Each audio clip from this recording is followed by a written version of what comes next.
tren masyarakat atau tren konsumen saat ini cenderung lebih menyukai membeli barang-barang itu secara online.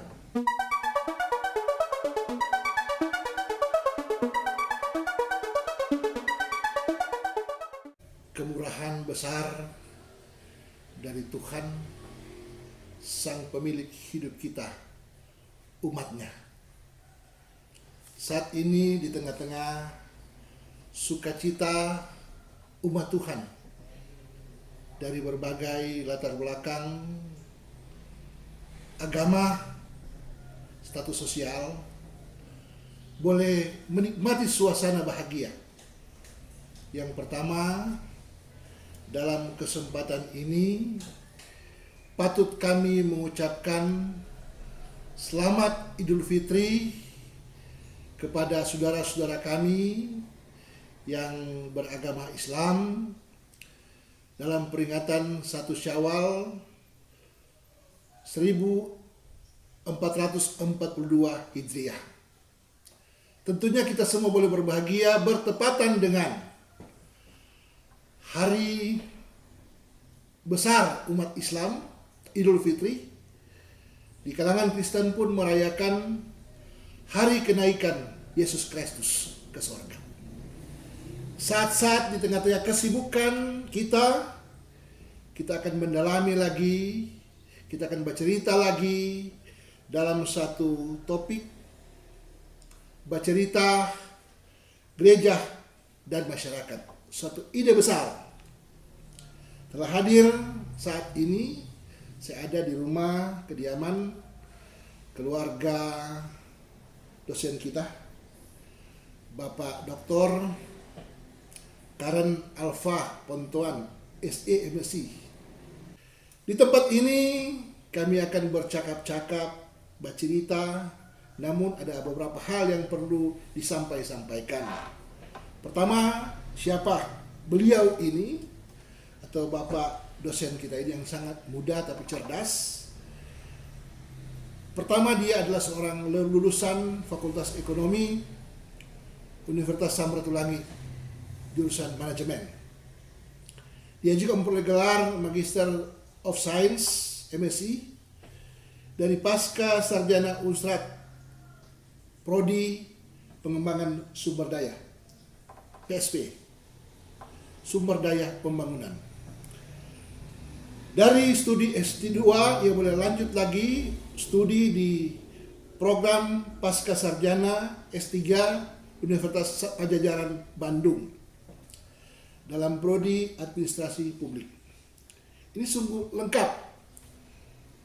Pikiran, pandangan, atau katakanlah bidang yang ditekuni dalam saintifik dari dosen muda Bapak Dr. Karen Alfa Pontoan SE MSc.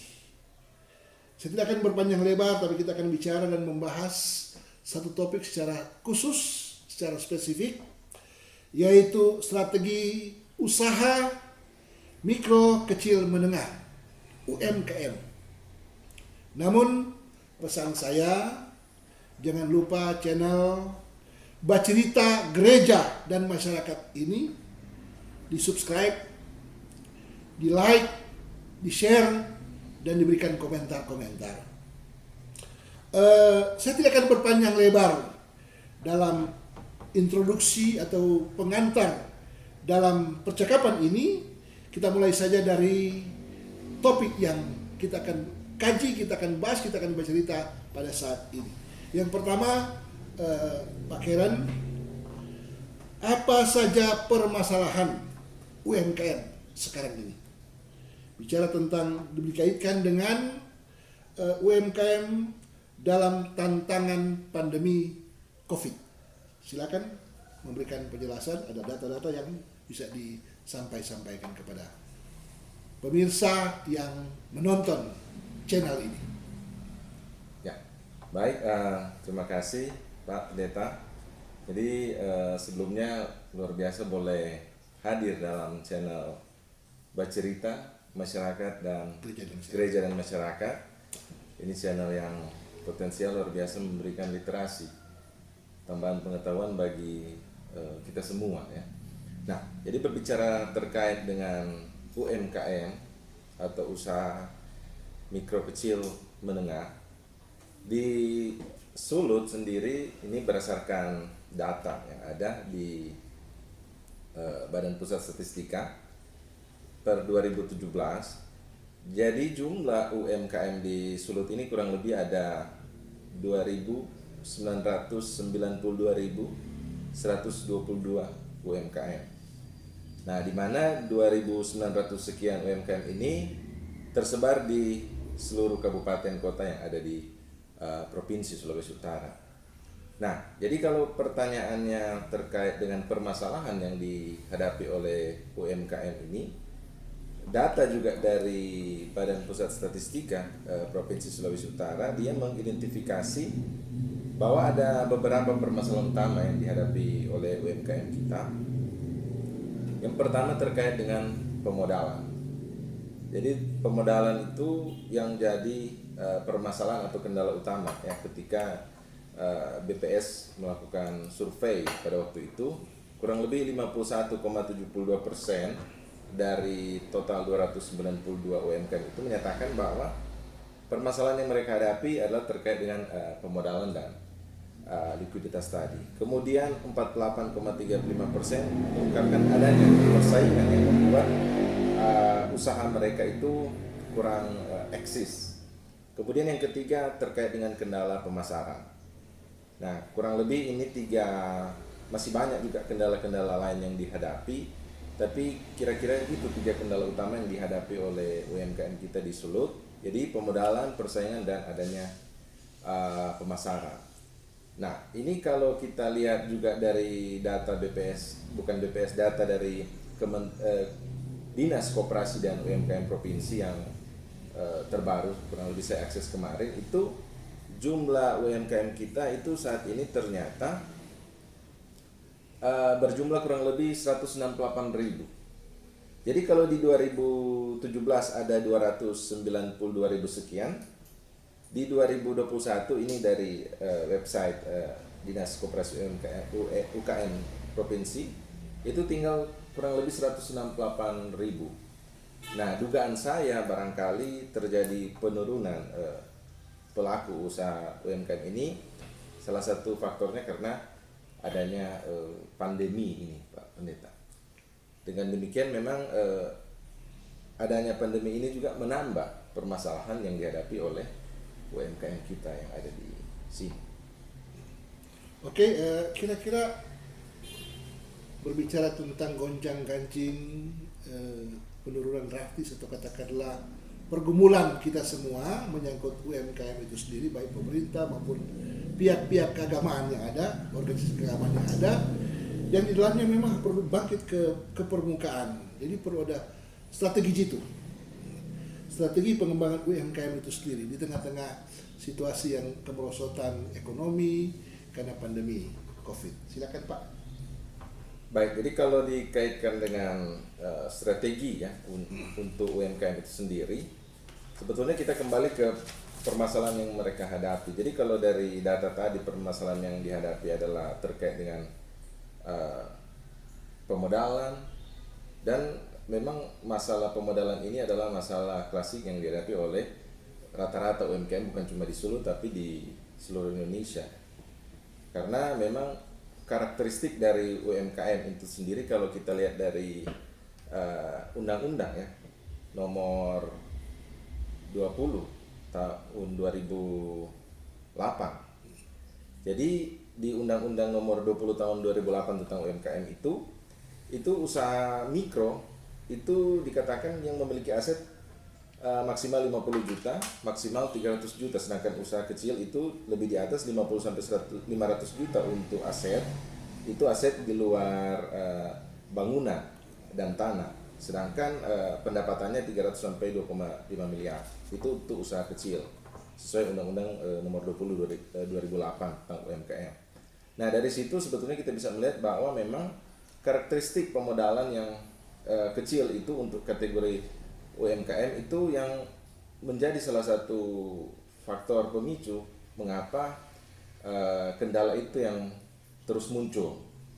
Nah, alasannya barangkali karena memang rata-rata UMKM itu tidak bankable. Artinya ketika dia ingin memperoleh fasilitas kredit dari perbankan, nah dia akan mengalami kesulitan karena tentu saja ketika mengajukan kredit atau pinjaman ke lembaga-lembaga keuangan, tentu lembaga-lembaga tersebut melihat ya entitas tersebut apakah layak atau tidak untuk diberikan kredit pinjaman. Walaupun dari sisi pemodalan sebetulnya pemerintah pusat itu sudah mengambil banyak kebijakan terkait dengan pemodalan UMKM sendiri. Nah, mungkin kita ingat bahwa fasilitas-fasilitas pembiayaan untuk UMKM seperti pembiayaan ultramikro atau KUR sendiri itu tujuannya untuk memperkuat pemodalan dari UMKM itu sendiri.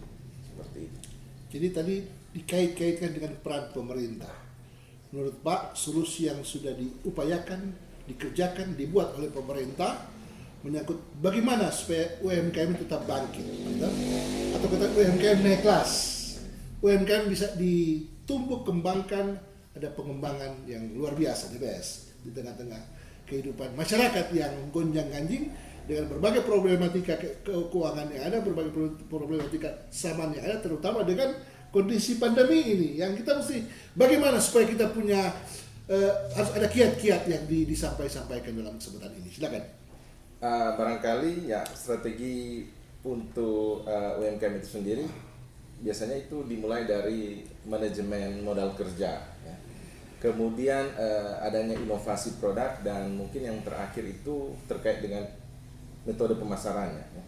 Jadi kalau terkait dengan manajemen modal kerja itu sebetulnya itu dikaitkan dengan bagaimana dana yang dimiliki oleh UMKM atau modal yang mereka miliki ini digunakan secara bijak dalam menjalankan kegiatan-kegiatan operasional bisnisnya.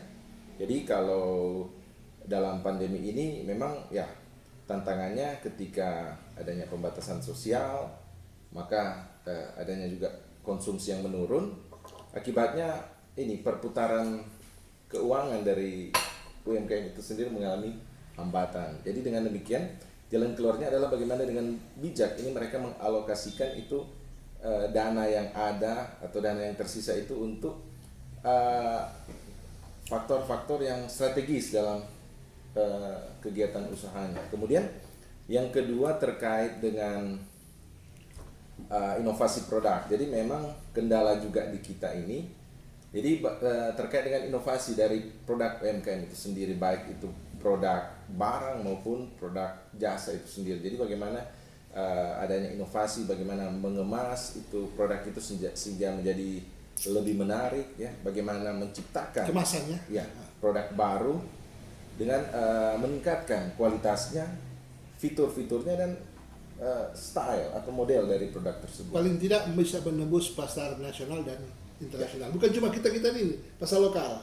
Jadi bagaimana upaya-upaya dari komunitas UMKM yang ada di Kota Tomohon misalnya, dari bawah, dari kelurahan kemudian ke kecamatan kemudian ke kota, bisa bangkit sampai ke pasar global, dalam hal ini nasional dan internasional. Ini kan kita mesti bagaimana dengan bicara tentang digitalisasi, pengembangan yang harus dipersiapkan, harus dibangun dalam hal ini. Ya silakan Pak, untuk dikatakan dipertegas atau diperjelas apa yang perlu kita sampaikan dalam kesempatan ini. Oke, jadi selain terkait dengan manajemen modal kerja, kemudian inovasi produk, jadi menarik juga ini terkait dengan pemasaran sebetulnya, bagaimana menembus pasar bukan cuma di tingkat lokal tapi di tingkat nasional, bahkan di tingkat internasional yang lebih luas lagi. Jadi memang pemasaran yang harus saat ini adalah melalui online atau kita katakan UMKM go online. Mengapa? Karena tujuannya untuk bisa mengakses pangsa pasar yang lebih besar. Nah, karena kalau lihat tren saat ini memang berbeda barangkali dibandingkan beberapa dekade yang lalu. Jadi tren masyarakat atau tren konsumen saat ini cenderung lebih menyukai membeli barang-barang itu secara online seperti itu, apalagi ditambah dengan dukungan infrastruktur akses internet yang baik hampir di semua daerah. memungkinkan orang memiliki akses internet yang lebih baik, sehingga akses untuk ke pasar marketplace online juga semakin banyak seperti itu Pak Pendeta. Mungkin saya sedikit stres dalam terpotong sedikit dalam kita melihat bahwa justru yang ramai sekarang bicara UMKM ini adalah kuliner. Sebagai contoh orang kita di pasar lokal yang ada di Tomohon ini bisa dibilang begitu banyak potensi. Bagaimana makan makanan itu sendiri yang dipasarkan dengan ciri khas Minahasa atau ciri khas nasional, kemudian dengan kue-kue yang berbagai variatif yang ada, kemudian ada juga restoran-restoran nasional yang masuk ke sini. Itu kan Pizza Hut sebagai contoh dan lain-lain, begitu banyak yang bisa ditampilkan. Tinggal persoalan bagaimana pasar itu sendiri kita mainkan supaya apa yang dimaksudkan oleh pemerintah maupun ada ormas kopi itu yang sempat mengangkat UMKM naik kelas. Ini kebetulan kita berdua di situ Pak. Dan Bapak saya tahu ada sebagai seorang Dewan Pakar Kopi itu Sulawesi Utara, Dewan Pengurus Wilayah Sulawesi Utara, yang katakanlah harus melihat secara jelas orang tinggal di Tomohon harus memperhatikan dan mengkritis segala sesuatu dengan cerdas supaya profesionalisme dibangun dan kita bisa melahirkan kreativitas dan inovasi-inovasi yang baru dalam hal ini. Silakan Pak. Oke, jadi memang kalau bicara tren UMKM, ya memang mungkin untuk daerah kita lebih ke UMKM yang produknya itu adalah kuliner. Nah itu khususnya di masa pandemi ini merupakan UMKM yang sebetulnya bisa eksis. Karena kalau UMKM lain menjual produk barang, misalnya produk kecantikan atau ya produk barang lainnya, itu mengalami pelemahan ketika ada pandemi. Sebaliknya justru UMKM untuk produk makanan itu justru meningkat trennya. Nah, tinggal bagaimana sebetulnya dari si pelaku UMKM itu tadi untuk menerapkan strategi yang tadi yang saya sampaikan, misalnya terkait dengan pengolahan modal kerja, melakukan inovasi. Nah, inovasi untuk produk makanan itu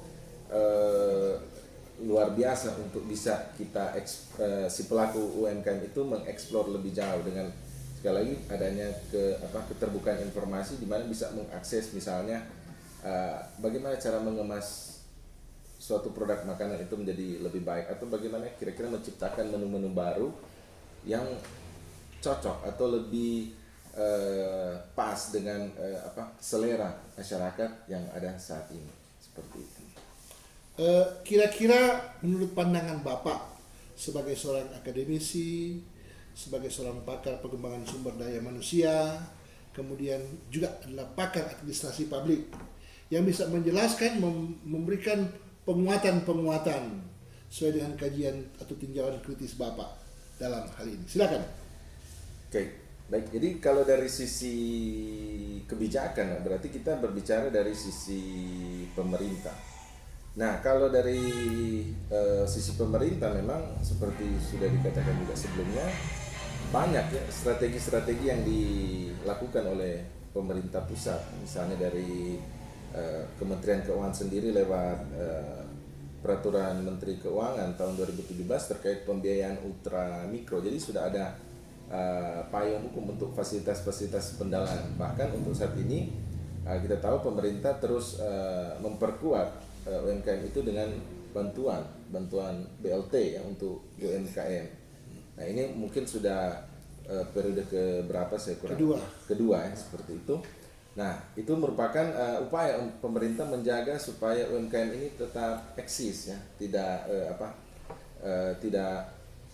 berkurang dengan adanya pandemi. Kemudian terkait juga dengan fasilitas kredit yang barangkali disiapkan oleh dunia perbankan itu sendiri. Nah, tinggal juga bagaimana koordinasi dengan pemerintah daerah sendiri terkait dengan diseminasi informasi berhubungan dengan fasilitas-fasilitas kredit dari pemerintah pusat itu sendiri.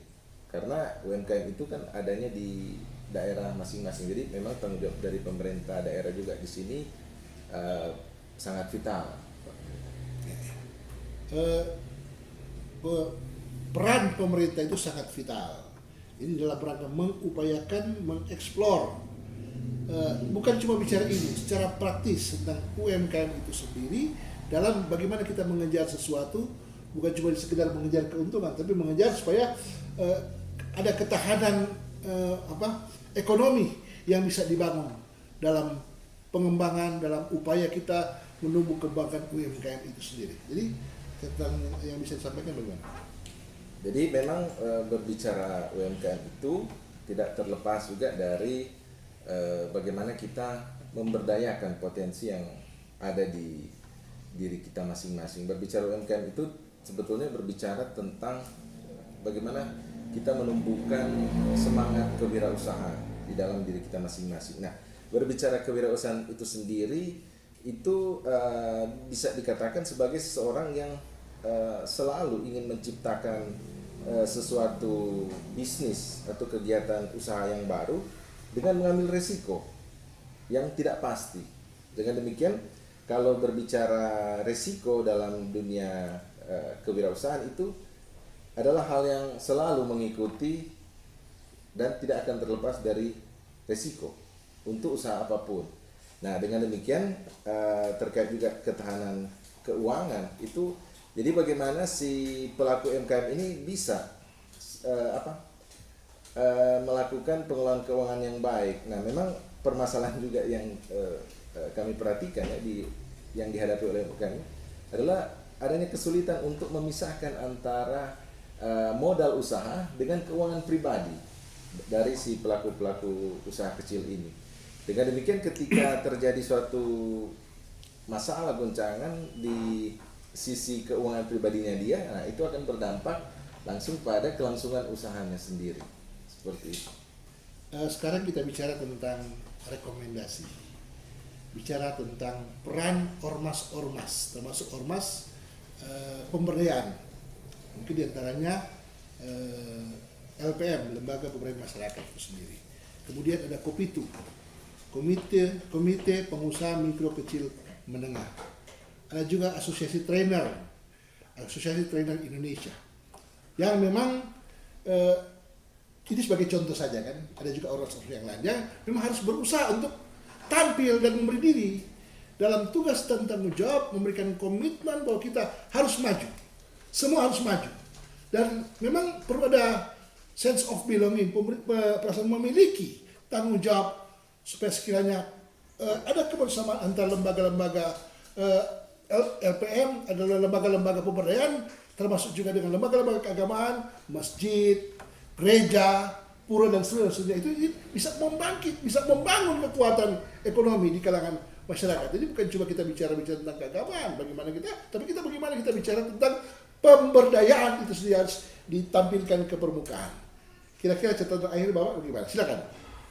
Oke, jadi memang terkait dengan bagaimana menumbuh kembangkan UMKM kita, itu memang bukan juga cuma peran dari pemerintah sebagai pengambil kebijakan, tapi juga ada peran dari masyarakat, khususnya lembaga-lembaga kemasyarakatan. Ya. Jadi bagaimana melalui lembaga-lembaga kemasyarakatan ini terus memotivasi si masyarakat untuk bagaimana supaya bisa mengembangkan usaha, bagaimana semangat kewirausahaan itu muncul. Nah, barangkali bisa mungkin lewat kegiatan-kegiatan pelatihan-pelatihan, seminar-seminar yang bisa dilakukan supaya ini masyarakat itu, si pelaku UMKM itu tetap semangat melangsungkan kegiatan usahanya walaupun ya mungkin pandemi masih tetap berlangsung, tapi semangat untuk berusaha itu tetap ada.